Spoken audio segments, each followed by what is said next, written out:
वामन रमाकांत मोरे. मी प्रभाग क्रमांक 4 मधील असून काय प्रभाग 4चे उमेदवार आहेत का? उमेदवार होतो. नेमकं काय प्रकरण झालं होतं आणि कशामुळे झालं?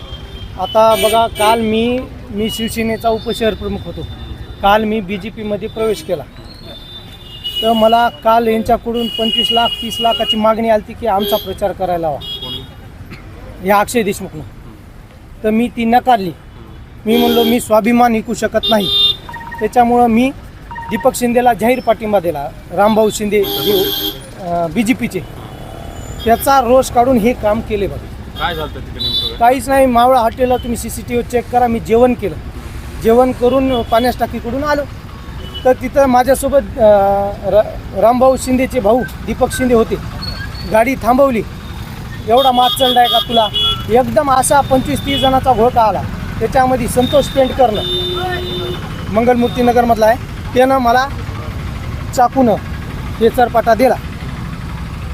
आणि तेवढ्यात मग विजय काळे आला. त्यानं कमरेची गन काढली आणि ते मारणार की तेवढ्यात त्या अक्षय देशमुखच्या वडिलानं मदत घाल म्हणून ते इशारा केला.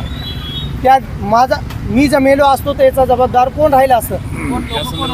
तक्रार वगैरे दिली तुम्ही? तक्रार आता नेमकीच साहेबांना मी तक्रार दिली की साहेब मला न्याय द्या. हे मला म्हणायचं की आता हे म्हणायले मी 5 कोटी 10 कोटी खर्चतो, म्हणजे पैशाच्या जीवावर हे सगळं होणार आहे का? मला सांगा ना. त्या प्रभाग क्रमांक 4 हा शांतप्रिय वार्ड आहे आणि याच्यामध्ये जर असं पैशाची तुम्ही जर बघत असाल, सगळ्यांना तुम्हाला माहीत आहे की पैशाचा ओघ कसा चालायला. 8 वर्ष यांनी काम केलं नाही आणि आता सगळे आरोपी कोण आहेत? कोणाची लोक आहेत?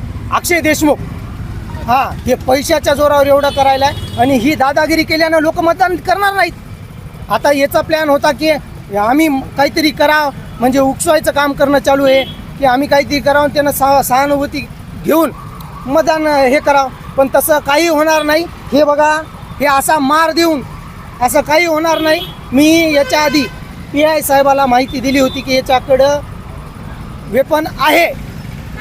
मला मधली माहिती मिळाली होती की वेपन आहे.